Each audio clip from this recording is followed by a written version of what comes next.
Hello everyone, welcome back to my channel. Happy Sunday to all of you.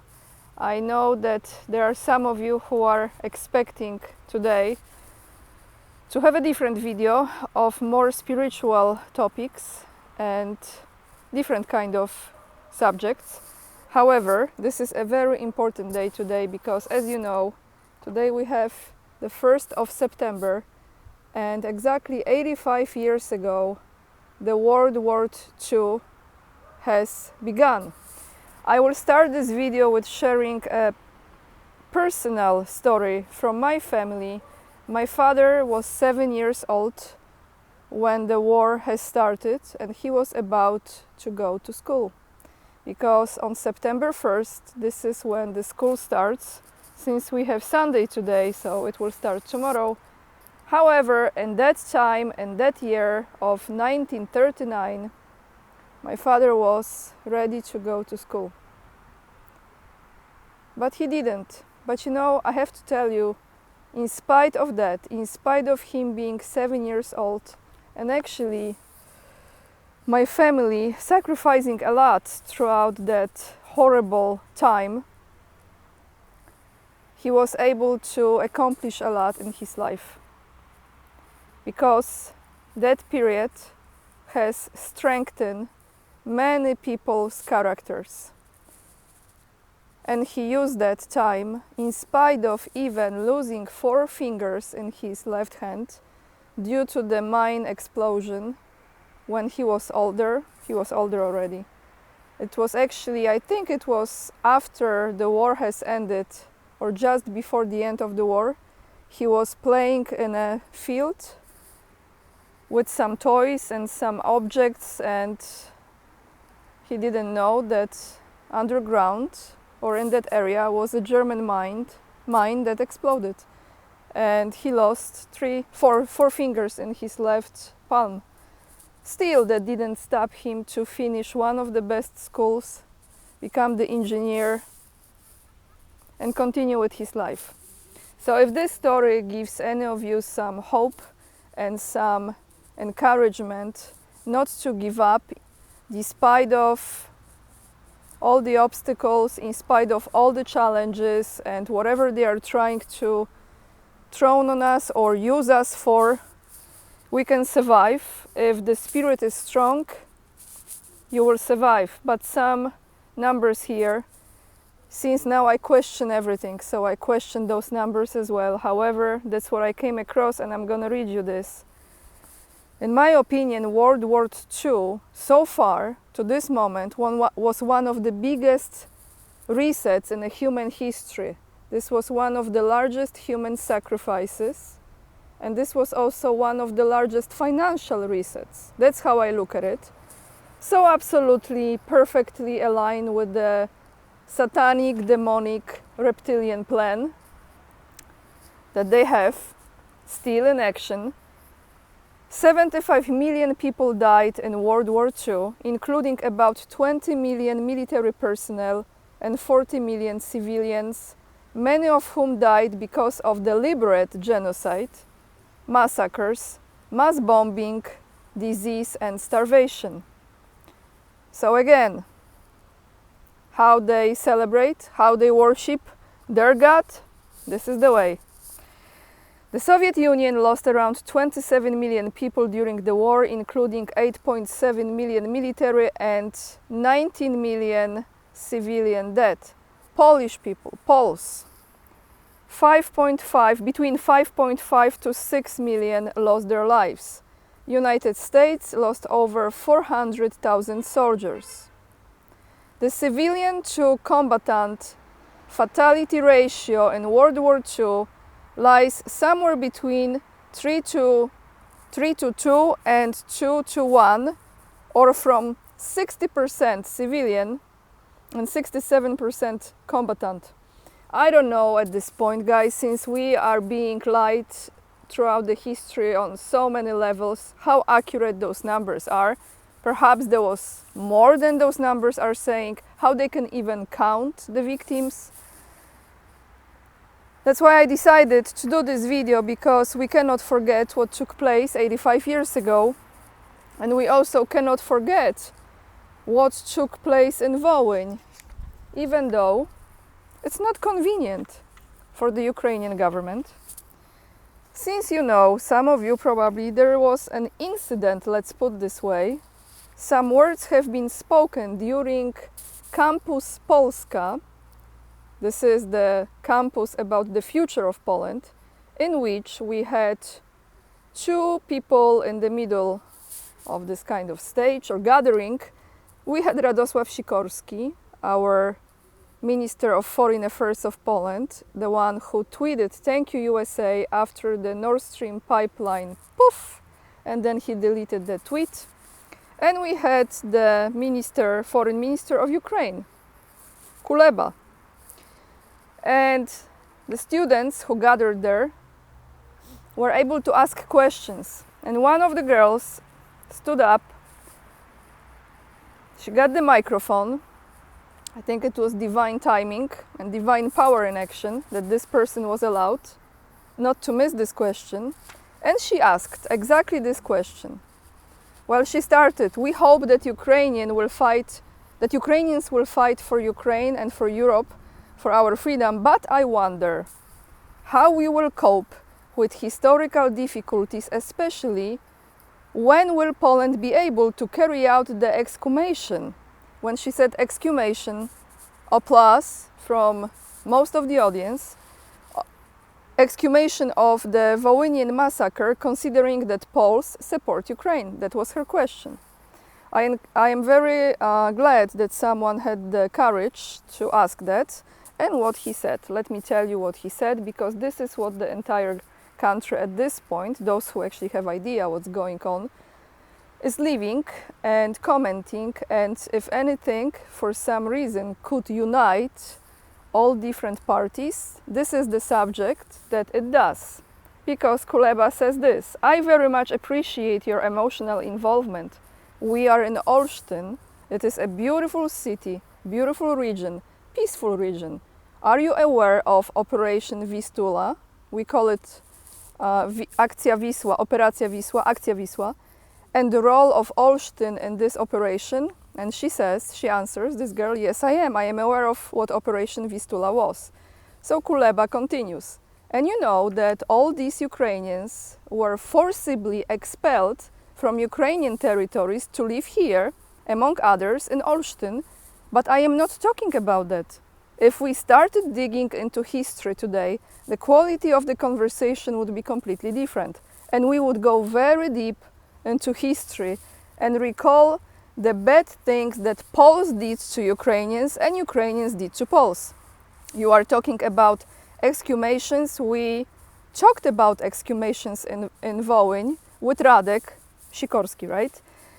We have no problem with continuing the exhumation. We only have such a request to the government in Poland to also commemorate the Ukrainians. We wanted to be literal, and if our relationship were to be dominated by emotions, well, then we would find ourselves in a place where Russia would win. There are provocations in the area of history that are organized by Russia. So I think, let's leave history to the historians and let's build future together.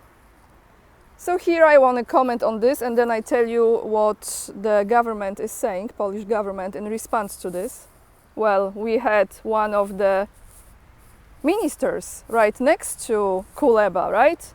First and foremost, am I surprised by what he said? Absolutely not, because I'm not expecting anything different from that side. I think it's a shame. Shame on you, Sikorski, you know?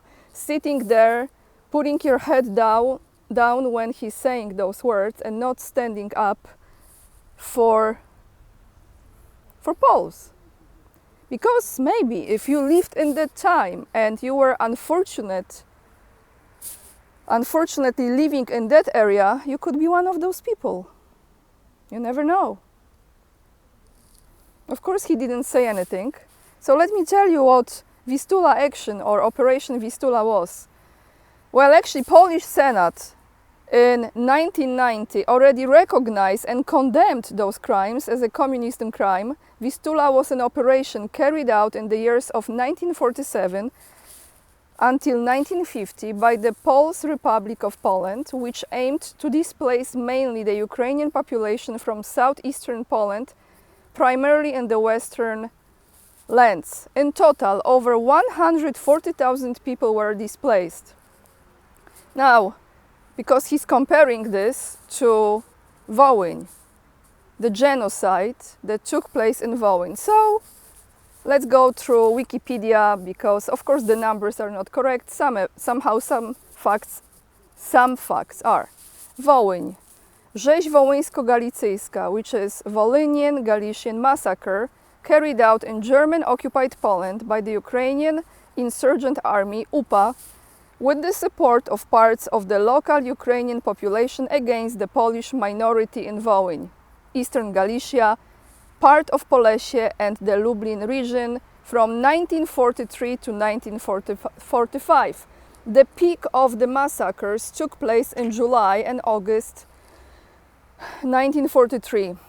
Those killings were exceptionally brutal, and most of the victims were women and children.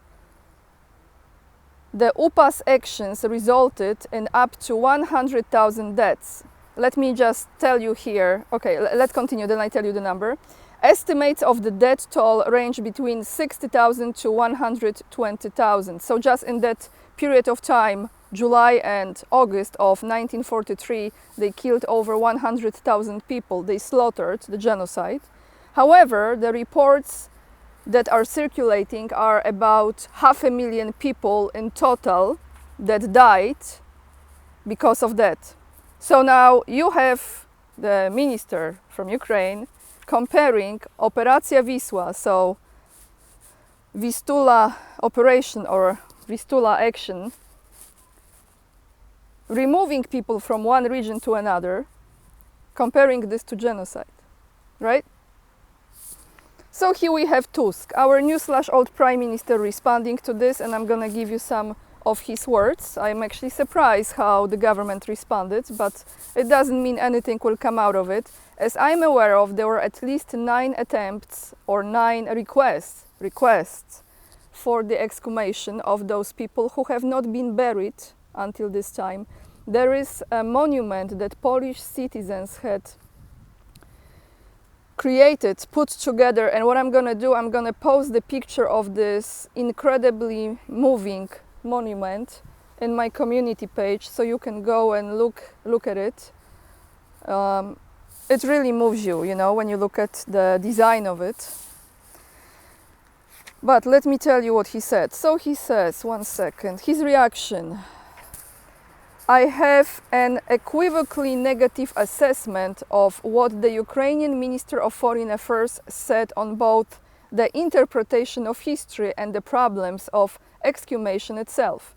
Tusk said during the conference that took place last Friday, so 2 days ago, the Prime Minister announced that Polish-Ukrainian relations must be based on historical truth.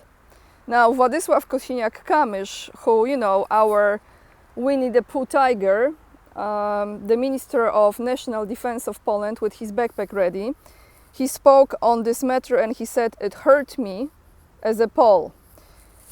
So let's go to Tusk again. There is more comments. As you know, we are doing everything to ensure that Ukraine does not lose this war. We support Ukraine in all possible ways in its defensive war against Russian aggression, and this cannot change, Tusk said.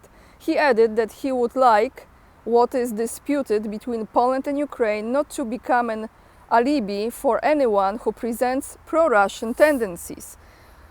And commenting on Kuleba's words, I have an equivocally negative assessment of what the Ukrainian Minister of Foreign Affairs said about both the interpretation of history and the problem of the exhumation itself. Ukraine will have to one way or another meet Polish expectations when it comes to not digging into history, but arranging our relationship on the basis of the truth about history, he said. The Prime Minister noted that Poles know that the truth is not black and white, and added that it is not that there were only angels on the Polish side and a crime on the Ukrainian side. All the more true an exhumation and reliable evaluation of what happened during and just after World War II is necessary. These are the elements necessary to establish good Polish-Ukrainian relations, he said. In addition, he added that Minister Kosiniak-Kamysz did not discover America but by claiming that Ukraine will not become a member of the EU without Polish consent. He stated that among the conditions that Ukraine must meet standards in cultural and political issues. So let me tell you exactly now how Tusk is talking about not supporting Ukraine in becoming part of the EU, which in itself this topic is a joke, okay? But let me quote Tusk: Ukraine will not be a member of the European Union without Polish consent. Ukraine must meet standards and they are multiple. It is not only a matter of a border, trade, legal and economic standards. It is also a matter of, I would say, cultural and political standards.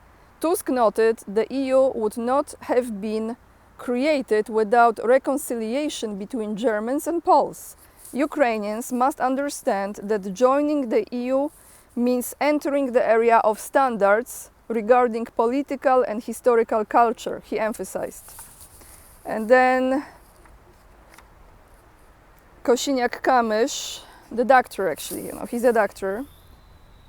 Let me see what he said. He said,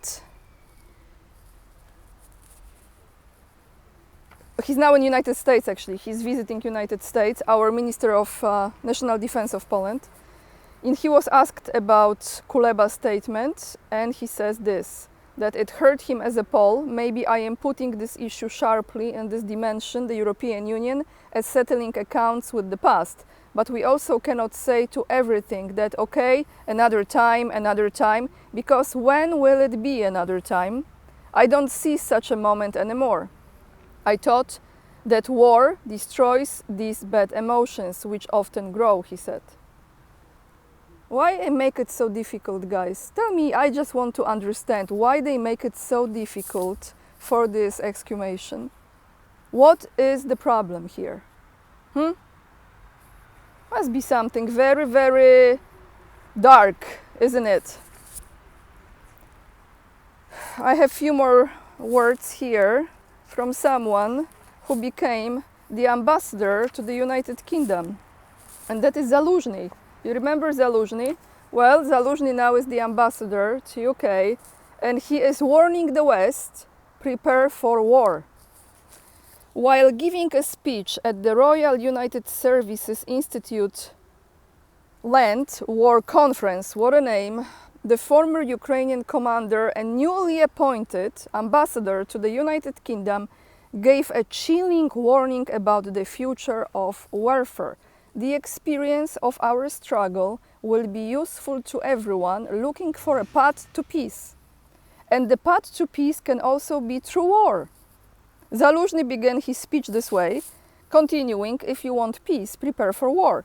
Free and democratic nations and their governments need to wake up and think about how to protect, sorry for the noise,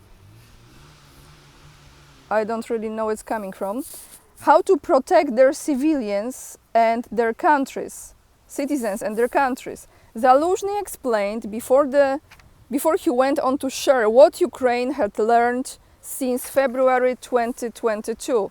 Zaluzhny said that the first lesson was to avoid war at all costs. But if war does come, it is best to be prepared for the conflict. But readiness was about more than stockpiling a large amount of weapons, according to the former general.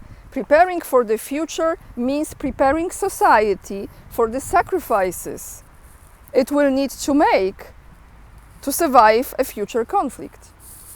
What a life, huh? You just keep on living, terrifying people, scaring people to prepare for sacrifices. War is This is exactly how they operate, using fear to lower your energy, so you don't use the creative part of your brain, you use the reptilian part of the brain, the survival part of the brain. This is exactly what they want. They don't want you to thrive, they don't want you to create, they don't want you to create, to make something that is bigger than the previous generations were able to establish. No, they want to destroy because they cannot create. That's the whole point. Let me continue with this disaster. Preparing for the future, yes. Society must agree to temporarily give up a range of freedoms for the sake of survival. Yeah.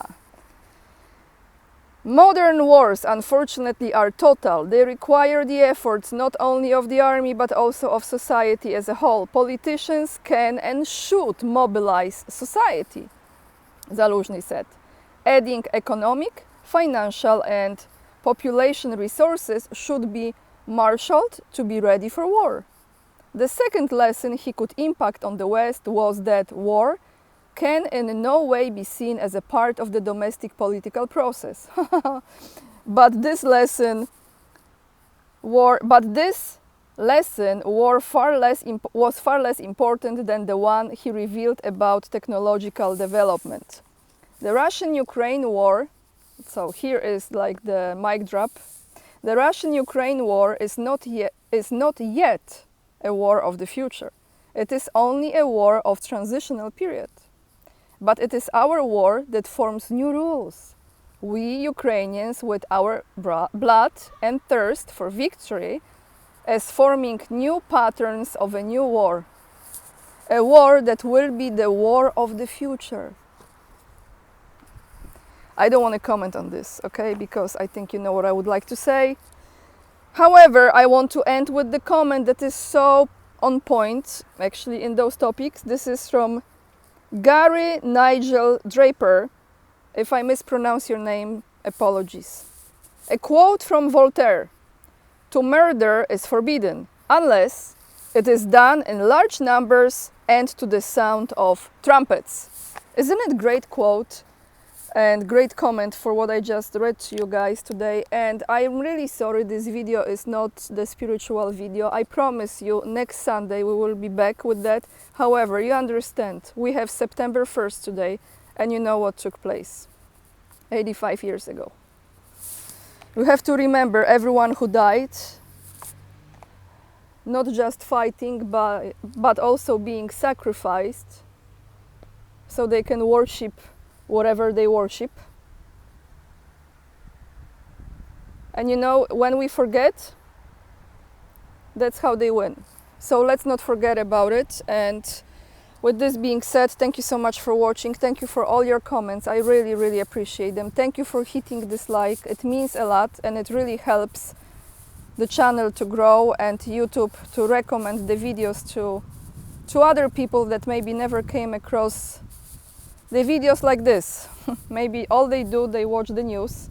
Thank you for donating on PayPal. Thank you for joining me and becoming my supporter on Locals. I really appreciate it, or on Patreon or by being the member of my channel. If you would like to support my work and Scott Ritter's work as well, you can order the book, buy our book, Covering Ukraine, the Scott Ritter interviews through the eyes of Anya K. The links are down below as well. And you can check out my products because you can see the design already. Main page on this in the store category, or you see it right under the video. And as soon as I have them, I'm waiting for them, I will start wearing some of those so you can see how they look in real life. Lots of love, and remember, we are the leading edge and we are saving humanity. Bye everyone.